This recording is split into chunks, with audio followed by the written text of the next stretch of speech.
The night Caven left Thornhallow, the stars had hidden their faces behind bruised clouds. Ilara remembered every detail with the cruel clarity that only heartbreak could preserve. The way his hands had shaken when he cupped her face, the way his voice had cracked when he spoke the words that would echo through 2 years of silence. 3 weeks, he had promised, his wolf-bright eyes blazing with an intensity that made her soul ache. The coronation will take 3 weeks, then I will send for you. I will announce you as my queen before the entire realm, and nothing, not politics, not tradition, not the entire council of elders, will stop me from making you mine in the eyes of every wolf in Eldrin. She had believed him. How could she not? This was Caven, the man who had found her half-frozen in the forest 2 winters ago, a runaway servant with no name and no family. The man who had brought her to his remote estate to recover, and never asked her to leave. The man who had spent months earning her trust before confessing that his wolf had recognized her the moment their eyes met. Mate. The word still sent shivers down her spine. I will wait, Ilara had whispered against his lips. However long it takes. Caven had pulled back to look at her, his expression fierce with emotion. Then he had done something that shocked them both. He had bitten her. Not the full claiming mark that required witnesses and ceremony. Something smaller, more intimate. A crescent of teeth pressed into the curve of her hip, hidden where no one would ever see. A secret promise written in flesh and blood. This binds us, he had growled, his mouth still warm against her skin.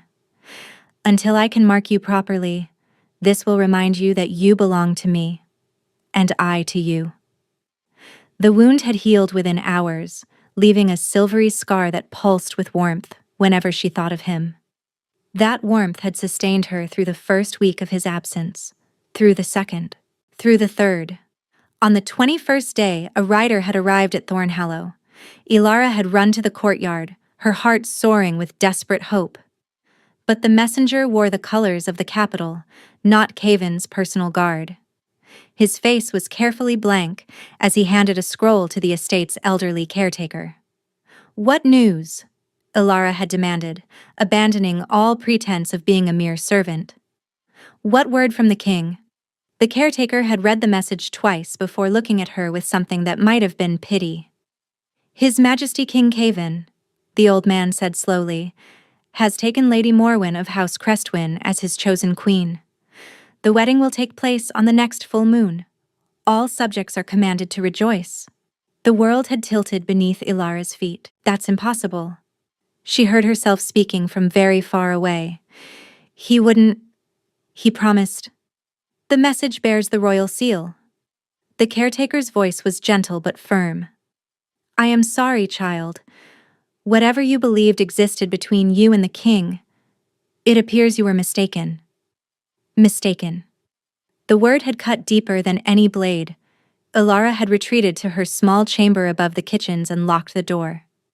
She had not screamed, had not wept. She had simply sat on the edge of her narrow bed and pressed her palm to the scar on her hip, feeling it burn with a heat that should have been impossible. If he had truly chosen another, the mark should have faded, should have released her from the bond that tied her soul to his. Instead, it blazed like a brand. But what did that matter? The message was clear. The king had made his choice, and it was not her. 3 days later, Ilara discovered she was carrying his child. The realization had come with the morning sickness, violent and relentless. The estate's cook had taken one look at her pale face, and knowing smile had confirmed what Ilara already suspected. Pregnant, with the child of a king who had discarded her. For one wild moment, Ilara had considered traveling to the capital, confronting Caven before his wedding, demanding he acknowledge the life growing inside her. But what would that accomplish? If he had cast her aside so easily, why would he want the complication of a bastard child? At best, she would be paid to disappear. At worst, she would be eliminated entirely. A loose end that threatened the legitimacy of his new queen's future heirs. No, she would not beg. would not grovel, would not let her child become a pawn in palace politics. Instead, Ilara had crafted a lie. She told the estate's few remaining servants that her husband, a traveling merchant she had married before arriving at Thornhallow, had died in a bandit attack. The story explained her presence, her condition, and her need to remain at the remote estate where no one would question a grieving widow. The caretaker, perhaps suspecting more than he revealed, had allowed her to stay. The cottage at the edge of the estate's forest had been empty for years. Ilara had cleaned it, furnished it with cast-offs, and made it her home. A home where she had given birth to a son with his father's midnight dark hair and his mother's stubborn chin. A son she had named Tavian. A son who had just turned 15 months old when the world Ilara had carefully constructed came crashing down around her. It began with a sound. Ilara was kneeling in her small garden, Tavian babbling happily beside her in a basket, when the thunder of hoofbeats reached her ears. Not one horse. Many. Approaching fast from the direction of the main road. Her blood turned to ice. In 2 years, no one of importance had visited Thornhallow. The estate had been forgotten, its absent king clearly having no intention of returning to the place where he had made promises he never meant to keep. So who would come now, riding hard enough to shake the earth? Ilara scooped Tavian into her arms and pressed herself against the cottage wall, peering through the gaps in the ancient fence. The riders burst from the tree line, 20 wolves in human form, their mounts lathered with sweat from hard travel. They wore the midnight blue of the royal guard, their cloaks emblazoned with the silver wolf that marked them as the king's own. And at their head, riding a stallion black as shadow, was a figure that made Ilara's heart stop entirely. He was broader than she remembered, harder. His dark hair was longer, pulled back from a face that seemed carved from granite rather than flesh. But those eyes, those molten gold eyes that had once looked at her with such devastating tenderness, she would have known them anywhere. Caven. The Alpha King had returned to Thornhallow. Ilara couldn't breathe, couldn't think. Couldn't do anything except clutch her son to her chest as the man who had fathered him dismounted not 50 yards from where she stood frozen. Tavian chose that moment to let out a delighted shriek, reaching toward the horses with grabbing hands. Caven's head snapped in their direction. For one eternal heartbeat, his gaze met hers across the overgrown garden. Ilara watched the color drain from his face. She watched his eyes drop to the child in her arms. The child with his exact shade of hair, his exact shape of jaw, his exact golden gaze that had only recently begun to shift from newborn blue. She watched the Alpha King of Eldrin take a single step toward her, his hand outstretched, his lips forming a word that might have been her name. And then, she ran. Ilara did not make it far. The forest behind her cottage had been her sanctuary for 2 years. She knew every path, every hollow, and every hiding place where she could disappear with Tavian until danger passed. But she had forgotten one crucial thing. Caven knew this forest too. She had barely reached the stream that marked the boundary of the estate when a massive shape exploded from the undergrowth ahead of her. Not a man. A wolf. Enormous, black as midnight, with eyes that burned like molten honey. Ilara skidded to a halt, her arms tightening around Tavian as a scream caught in her throat. The wolf prowled toward her slowly, its huge body blocking the only path forward. Behind her, she heard footsteps, human feet crashing through the brush. She was trapped. Ilara. The voice came from behind her. Human now, rough with an emotion she couldn't identify. She refused to turn around, refused to look at him. "Go away," she said, her voice steadier than she had any right to expect. "You have no business here." "No business?" A harsh laugh. "This is my estate, my land, my—" He stopped abruptly. Ilara felt him move closer, felt the heat of his body behind her like standing too close to a bonfire. The scar on her hip blazed with sudden searing warmth. "Look at me." A command. An alpha's command. weighted with power that pressed against her will like a physical force. Ilara had never been a wolf. She was human. Entirely, ordinarily human, which was part of why their bond was considered impossible by wolf tradition. But the mark he had given her had changed something fundamental in her spirit.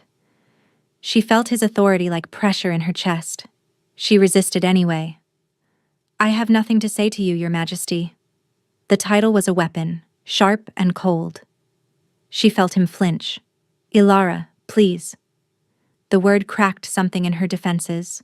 In 2 years, she had imagined countless versions of this confrontation. In most of them, he was cold, dismissive, and perhaps even cruel. She had prepared herself for contempt. She had not prepared herself for the raw anguish in his voice. Against her better judgment, she turned. Caven stood 3 feet away, barefoot and disheveled from his shift. His eyes were fixed on Tavian with an intensity that bordered on desperate. Up close, she could see what the distance had hidden. The hollows beneath his cheekbones, the shadows under his eyes, the new lines carved around his mouth. He looked like a man who had not slept in months. "The child," he said hoarsely. "How old?" Ilara lifted her chin. "My son is none of your concern." "How old, Ilara?" "I told you. He has my eyes." The words were barely a whisper. "He has my mother's chin. He has the exact shade of hair that every firstborn in my bloodline has carried for 12 generations. Caven's voice broke. "How old?" Tavian, oblivious to the tension swirling around him, chose that moment to reach toward Caven with both chubby hands. A sound emerged from his small mouth. Not quite a word, but something close. Something that sounded horrifyingly like "da." Ilara watched Caven's composure crack apart. 15 months, she said quietly. "He was born 15 months ago. You can do the mathematics yourself." Caven made a sound like a wounded animal. He reached toward Tavian, then stopped himself, his hand hovering in the air between them. "You were pregnant." His voice was hollow with shock. "When I left for the coronation, you were already carrying my child, and you never told me?" Ilara's fragile composure snapped. "Tell you?" She laughed bitterly. "How exactly was I supposed to do that, Your Majesty? Send a raven to the capital? Congratulations on your wedding to Lady Morwen. By the way, your discarded mistress is carrying your bastard. Enjoy the celebration." Caven staggered as if she had struck him. "My wedding," he repeated slowly. "To Morwen." "Yes, your wedding. The one announced 3 weeks after you left. The one that made every promise you whispered to me into a lie." Ilara's voice shook with 2 years of suppressed fury. "Did you think I would not hear? That I would sit here in this forgotten estate waiting like a fool while you married another woman? I didn't marry her." The words fell between them like stones dropped into still water. Ilara blinked. "What?" "I did not marry Morwen Crestwin." Caven's jaw was tight, his eyes blazing with something that looked almost like hope. "There was no wedding, Ilara. I have taken no queen. I have touched no woman since the night I left you in this forest." "That's impossible." Ilara shook her head. "The message, the royal seal, the entire kingdom was commanded to rejoice. I never sent that message." The forest seemed to hold its breath. "Then who?" Before Caven could answer, a howl split the air. Not the deep call of his royal guard, but something higher, sharper, a warning. Caven's head snapped toward the sound, his body went rigid. "They found us," he said grimly. "Who found us? What are you talking about?" But Caven was already shifting, his body flowing from human to wolf in a single heartbeat. The massive black wolf that emerged fixed Ilara with an urgent stare, then jerked his head toward the cottage. "Run," the gesture said clearly. "Now." Through the trees behind her, Ilara heard new sounds, horses, voices, and beneath them, the low growl of wolves who were not part of Caven's guard. Clutching Tavian to her chest, she ran. She burst from the forest to find chaos consuming the estate. Caven's royal guard had formed a defensive line around the main house, their swords drawn against a force that outnumbered them at least 2-1. And leading that force, seated upon a white horse with her silver hair streaming behind her like a banner, was a woman Ilara had never seen, but somehow recognized instantly. Lady Morwen Crestwyn, the woman who was supposed to be Caven's queen, the woman who, according to Caven, he had never married. Morwen's ice-blue eyes scanned the chaos until they found Ilara standing at the forest's edge. Her perfect lips curled into a smile that held no warmth whatsoever. "There she is," Morwen announced, her voice carrying across the courtyard. "The king's little secret. And unless I am very much mistaken," her gaze dropped to Tavian and her smile sharpened. "She has brought us exactly what we came for." The mark on Ilara's hip burned like a warning. And somewhere behind her, the Alpha King's howl shook the very foundations of the earth. Everything happened at once. Morwen raised her hand, and her soldiers charged. Caven's black wolf form exploded from the tree line, crashing into the first wave of attackers with savage fury. Steel clashed against claw, screams filled the air, and Ilara ran toward the only place she could think of: the cottage, where she had spent 2 years building a life from broken promises. She was nearly there when a figure stepped from the shadows to block her path. The man was tall, gray-haired, with the bearing of a soldier long past his prime but no less dangerous for it. He wore the Crestwyn colors, and his sword was already drawn. "The child," he said flatly. "Give me the child, and you will not be harmed." Ilara backed away slowly, her mind racing.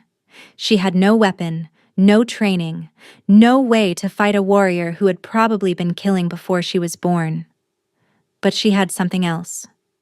She had 2 years of desperate love for the boy in her arms, and she had a mark that still burned on her hip, connecting her to the most powerful wolf in the kingdom.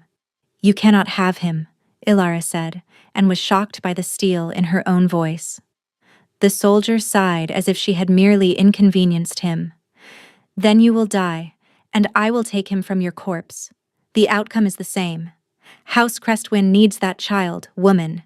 You are simply an obstacle." He lunged. Ilara screamed and twisted away, the blade missing her by inches. She stumbled backward, her foot catching on a root, and fell hard against the cottage door. Tavian wailed in terror. The soldier raised his sword for a killing strike, and then stopped. A golden light was emanating from Ilara's chest. She looked down in shock. The glow seemed to pulse from somewhere deep inside her, warm and ancient and utterly foreign. It spread outward, forming a barrier between her and the soldier that he could not seem to penetrate. "What witchcraft is this?" the man demanded, slashing at the light. His blade passed through harmlessly, leaving ripples like a stone thrown into water. Ilara had no answer. She had no magic. She was human. Ordinary, unremarkable, human. But Tavian was not. Her son had stopped crying. His small face was scrunched in concentration, and his chubby hands were pressed against her chest directly over her heart. The golden light seemed to flow from him, through her, creating a shield that no weapon could breach. The blood of the Alpha King, the heir to 12 generations of wolf power, protecting his mother the only way he knew how. "Impossible," the soldier breathed. "The child is not yet 2 years old. He cannot." A black shape slammed into him from the side. Caven's wolf form bore the soldier to the ground, jaws closing around the man's throat before he could scream. One savage shake, and the threat was ended. The golden light faded as Tavian slumped against Ilara's chest, exhausted by whatever instinct had driven him to act. Caven shifted back to human form, his body covered in blood that mostly was not his own. He crossed the distance between them in 2 strides and fell to his knees before her, his hands hovering over her and Tavian, as if afraid to touch them. "Are you hurt?" His voice was ragged. "The light. I felt it through the bond." "Are you hurt?" "The bond?" Ilara shook her head in confusion. "What are you talking about?" "I am human. I cannot feel the bond." But I felt you. Caven's eyes were wild. When that soldier attacked, I felt your terror like it was my own. The mark. It connected us more deeply than I ever imagined possible. And when the light appeared, he looked at Tavian with awe. He is magnificent. Our son is magnificent. Our son. The words pierced through 2 years of anger and grief. Caven. Ilara's voice wavered. What happened? The message, the wedding announcement. If you did not send it, then who? Morwen. Her family. Caven's expression hardened to stone. They drugged me on the eve of the coronation. A compound that suppressed my wolf and my memories. For 3 weeks, I was a puppet. Signing documents I did not understand. Agreeing to arrangements I would never have accepted. Including an engagement to Lady Morwen? Including that. Disgust dripped from his words. When the drug wore off, I discovered what had been done in my name, the messages sent to every corner of the kingdom, the wedding preparations already underway, and the announcement that had been sent here, to Thornhallow, deliberately designed to make you believe I had betrayed you. Ilara felt the blood drain from her face. They knew about me. They knew about us. They had spies at the estate. They knew that the only way to secure my throne was to destroy the bond between us before I could return to claim you. But you did not marry her. The soldier said House Crestwyn needs Tavian. If you are not wed to Morwen, why would they? The answer struck her like a physical blow. They want to control the heir, she whispered. If they cannot have you, they will take your son instead. They will raise him as their puppet, marry him to a Crestwyn when he comes of age, and rule through him. Caven's growl vibrated through the air. They will not touch him, either of you. I will tear House Crestwyn apart stone by stone before I allow. A scream interrupted him. They both turned to see Morwen being dragged from her horse by 2 of Caven's guards. The battle appeared to be ending. Crestwyn soldiers either fled or fallen, but the lady herself was very much alive and absolutely furious. This changes nothing, Morwen shrieked as the guards forced her to her knees. The council has already accepted our betrothal. The documents bear your seal. In the eyes of the law, I am your queen and that half-blood bastard is nothing. Caven rose slowly to his feet. Ilara had seen him angry before, had seen him frustrated, passionate, even desperate. But she had never seen the cold, terrible fury that transformed his features now. You poisoned me, he said quietly. You violated my mind and my will. You sent false messages to the woman I love, hoping to drive her away. You hunted my mate and my son across my own lands with intent to murder or enslave. He stepped toward Morwen with predatory grace. And you dare speak to me of law? Your council will never accept a human as queen. Morwen's voice had lost some of its certainty. The tradition, I am the Alpha King. Each word fell like a hammer. I am the tradition, and any council member who does not accept my true mate will be removed from their position before sunset tomorrow. He turned his back on Morwen dismissively, returning to where Ilara still sat against the cottage door with Tavian sleeping in her arms. When he knelt before her again, the terrible fury had faded. In its place was something far more devastating. Hope, vulnerable and raw. I know I have no right to ask anything of you, Caven said quietly. I failed to protect you. Failed to return when I promised. I missed the birth of my son. Missed his first steps. His first words. Missed everything that I can never get back. Ilara said nothing. The emotions warring inside her were too vast for words. But I am asking anyway, Caven continued. Come back with me. Let me be the mate I should have been from the beginning. Let me spend the rest of my life earning what I should never have lost. Ilara looked at the man who had broken her heart. At the father who had never known his son existed. At the Alpha King who had apparently torn his kingdom apart rather than accept a false queen. The mark on her hip burned with steady warmth. Before she could respond, a horn sounded in the distance.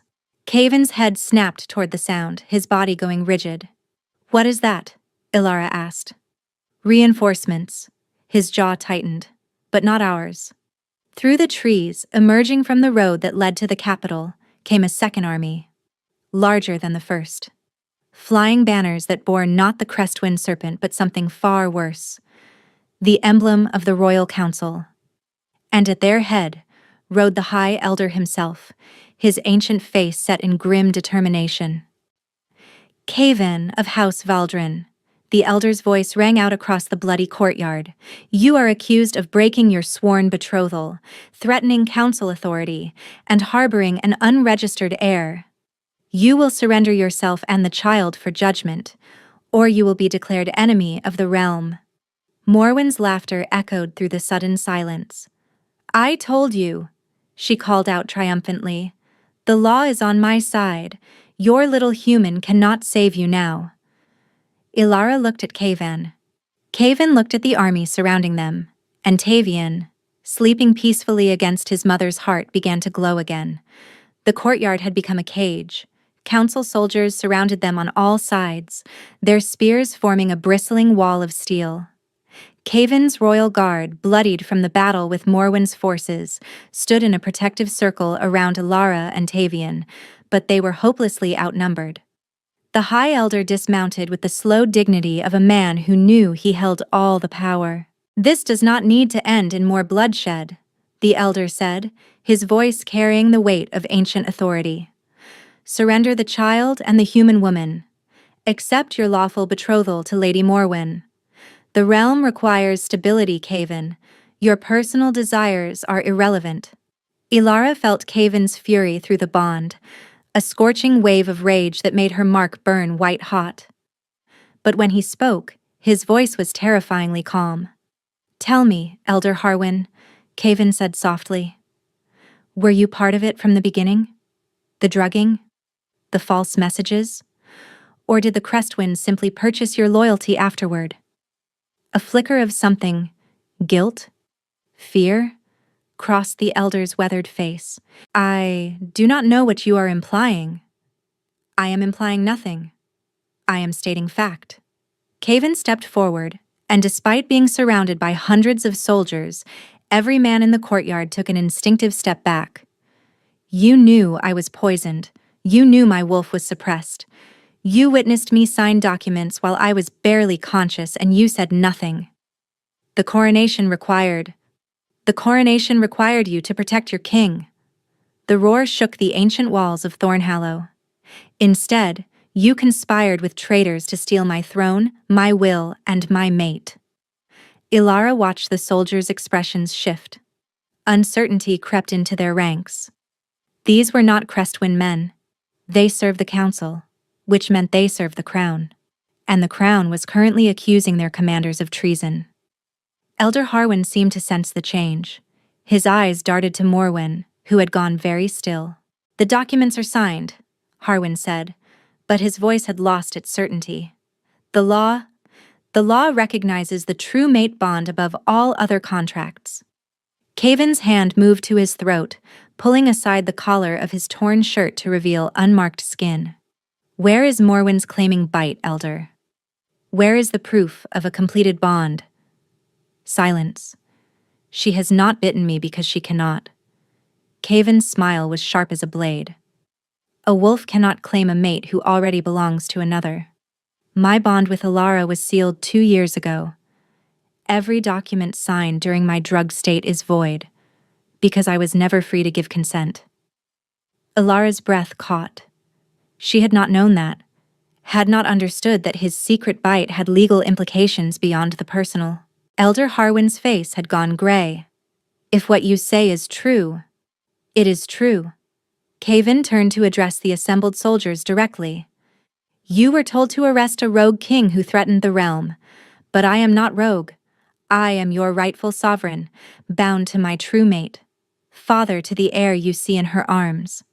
The only traitors here wear Crestwind colors and elder robes. The soldiers exchanged uncertain glances. Spears that had been pointed aggressively began to waver. Morwen's composure finally cracked. He's lying, she shrieked. There is no bond. The woman is human. She cannot be a wolf's true mate. It's impossible. Impossible? Caven laughed coldly. Then explain why my wolf has been tearing itself apart for 2 years, driving me half mad with the need to find her. Explain why I can feel her heartbeat through the mark I gave her even now. Explain why our son, our not yet 2-year-old son, just manifested protective magic that has not appeared in the royal bloodline for 9 generations. He pointed at Tavian, who had woken and was watching the confrontation with unnervingly intelligent golden eyes. That child is proof of a true mate bond. The only way such power could manifest so young is if both parents were bonded at conception. Every elder knows this. His voice dropped to a deadly whisper. Which means you knew, Harwin. You knew she was my true mate, and you helped the Crestwinds tear us apart anyway. Elder Harwin's silence was a confession. The soldiers' spears lowered entirely. Several men stepped away from the elder, their expressions hardening with disgust. Captain Varric! Caven called out. A broad-shouldered soldier near the front snapped to attention. Your Majesty. You command the council guard. What is your oath? To protect the crown and uphold the true laws of Eldrin. And what does the true law say about those who drug a king and forge documents in his name? Captain Varric's jaw tightened. He turned to look at Elder Harwin, at Morwen, at the Crestwind soldiers who had attacked their king's own estate. Treason, the captain said quietly. The penalty is death. Morwen bolted. She made it 3 steps before a massive gray wolf intercepted her, bearing her to the ground with practiced efficiency. The wolf shifted to reveal one of Caven's personal guards, who bound her wrists while she screamed curses at everyone within hearing. Elder Harwin did not run. He simply stood, shoulders slumped, as Captain Varric's men surrounded him. I did what I thought was best for the realm, Harwin said quietly. A human queen would have caused chaos. The noble houses would never have accepted. The noble houses will accept what their king commands. Caven's voice held no mercy. Take him away. He will face judgment before the full council. A council that will be purged of every member who participated in this conspiracy. As the elder was led away, Caven turned back to Ilara. The fury drained from his features, replaced by exhaustion and something achingly vulnerable. He crossed the courtyard to where she still sat against the cottage door, sinking to his knees before her. It's over, he said hoarsely. Morwen is captured, Harwin is exposed. The soldiers have returned to their rightful loyalty. Ilara looked at the chaos around them, at the bodies of fallen wolves, both friend and enemy, at the blood soaking into the earth of what had been her peaceful garden. Is it over? She asked quietly. Or is this just the beginning? They found the spy within the hour. Ilara had not wanted to believe it, but when the soldiers dragged old Brennick, the estate's caretaker, before Caven in chains, the evidence was undeniable. Letters bearing the Crestwind seal hidden beneath his floorboards, a pouch of gold coins that represented more wealth than a servant could earn in 10 lifetimes. And worst of all, a detailed record of Tavian's development, his first shift of eye color, his first attempt at words, the exact shade of gold that sometimes flickered in his gaze when he was angry. You watched over me, Ilara said quietly, staring at the man who had given her shelter, who had allowed her to stay when she had nowhere else to go. You let me believe you were kind, and the whole time, you were selling my son to people who wanted to use him as a puppet. Brennick's weathered face showed no remorse. The child is an abomination. A half-blood sitting on the throne of Eldrin? The ancestors would weep. Caven's growl vibrated through the hall. The ancestors recognized true mate bonds as sacred above all bloodline politics. You have twisted their teachings to justify your betrayal. I justified nothing. I served the natural order. Brennick's eyes found Ilara with cold contempt. You should have stayed in whatever gutter you crawled from, girl. You were never meant for a crown. Before Caven could respond, before the guards could act, Ilara stepped forward. You are right, she said softly. I was never meant for a crown. Brennick's eyes narrowed with wary triumph. I was meant for something far more important. Ilara's voice strengthened with each word. I was meant to be the mother of a child who will unite wolf and humankind. I was meant to be the mate of a king who would rather tear apart his own kingdom than accept a false queen. And I was meant to show every creature in this realm that worth is not determined by blood or birth, but by the choices we make and the love we carry. She stepped closer to Brennick, close enough to see the flicker of uncertainty in his eyes. You call my son an abomination, but Tavian manifested protective magic at 15 months old. Magic that has not appeared in the royal bloodline for 9 generations. He did it to save me, a human, and his mother. That is not abomination. That is evolution. Ilara turned her back on the traitor, facing Kayvan instead. I have spent 2 years hiding. 2 years teaching my son to be invisible, to be small, to be safe. I will not raise him in fear any longer. Her chin lifted with resolve she had not known she possessed. If you want me as your queen, I will stand beside you. Not as a decoration or a symbol, but as a partner, an equal. Kayvan's eyes blazed with golden fire. That is all I have ever wanted, he said hoarsely. He crossed to her and pulled her into his arms. The bond between them roared to life. Not the tentative pulse she had grown accustomed to, but a flood of emotion so overwhelming it stole her breath. His love, his desperation, his bone-deep relief at finally having her close again. And beneath it all, a question. Burning. Urgent. Afraid of the answer. Will you complete the bond? Will you claim me as I claimed you? Ilara pulled back to look at him.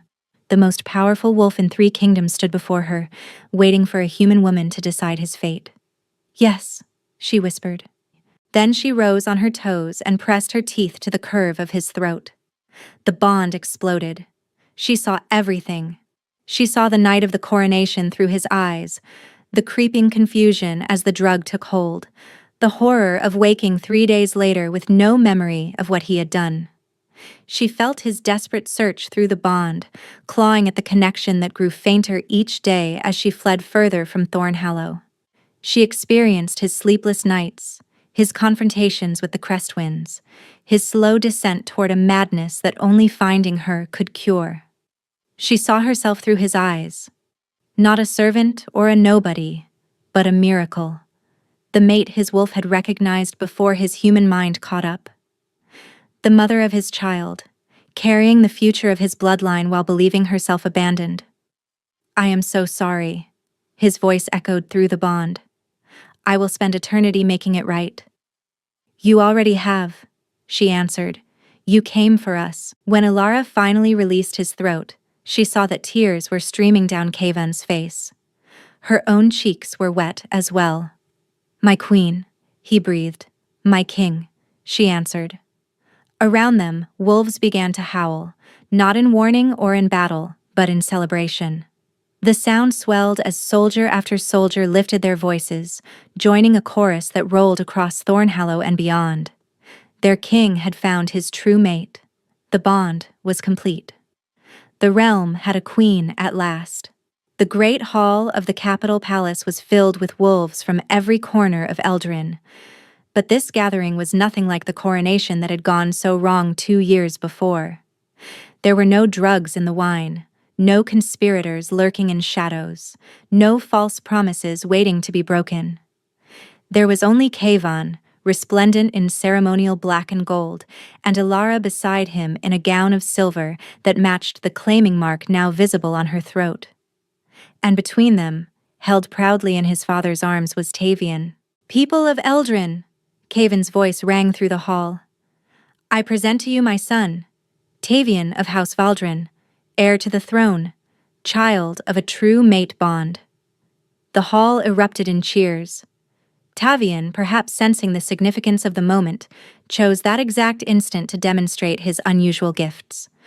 Golden light bloomed from his small hands, dancing between his fingers like captured sunlight.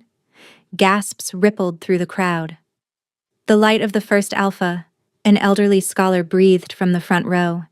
It has not manifested since the founding bloodline. Ilara smiled and took her son from Kayvan's arms. The golden light shifted to wrap around her as well, warm and protective. "Oh, our son will lead Eldrin into a new era," she announced. "An era where humans and wolves stand as equals, where true mate bonds are honored above political convenience, where children like Tavian are celebrated for their gifts rather than feared for their differences." She looked at Kayvan, finding his golden gaze blazing with pride and love. "This is the future we will build together." "Together," he echoed, "from this moment until our last breath." The wolves of Eldrin howled their approval, and the sound shook the ancient rafters of the palace. 3 years later, the gardens of Thornhallow had been transformed. What had once been a wild, overgrown tangle was now a carefully tended paradise, filled with flowers that bloomed in every color. But some wildness remained. Patches of forest deliberately left untamed, spaces where young children could run and climb and practice the shifting that came naturally to them. Tavian was 4 years old now, and he was extraordinary. Not just because of the golden light that danced at his fingertips when he laughed, not just because he could shift between human and wolf form with an ease that seasoned warriors envied, but because he had inherited his mother's compassion along with his father's strength. Ilara watched from the garden bench as Tavian crouched beside a wounded bird, his small hands glowing as he carefully knit its broken wing back together. The healing gift had manifested 6 months ago, shocking everyone. Beside him, his 2-year-old sister Ilara watched with wide-eyed fascination, already showing signs of her own emerging abilities. "He gets that from you," Kayvan said, settling onto the bench beside Ilara. "I have no magic. You have something better. You have a heart that cannot stand to see suffering." His arm wrapped around her shoulders. "Both our children have learned kindness from your example." The bird fluttered its healed wing experimentally, then took flight. Tavian whooped with delight, and Ilara clapped her tiny hands. "Did you see? Did you see?" Tavian shouted, running toward them with his sister toddling behind. "I fixed it." Ilara caught her son as he launched himself into her arms, then scooped up Ilara as well. "I saw my heart. You were magnificent." Kayvan's hand found hers, their fingers interlacing as the bond hummed between them. 2 years ago, she had been a servant girl hiding in a forgotten cottage with a broken heart and a child who should never have existed. Now she was a queen, a mother of 2, a mate whose bond had survived poison, conspiracy, and every obstacle their enemies could devise. And in the great tapestry of Eldrin's history, a new chapter continued to be woven. The story of a king who had torn apart a kingdom to find his mate. Of a woman who had raised a miraculous child alone in the wilderness. Of a love that had conquered every force that tried to destroy it. They had found each other against all odds, and they would never be parted again. Thank you so much for listening. I hope you enjoyed this story.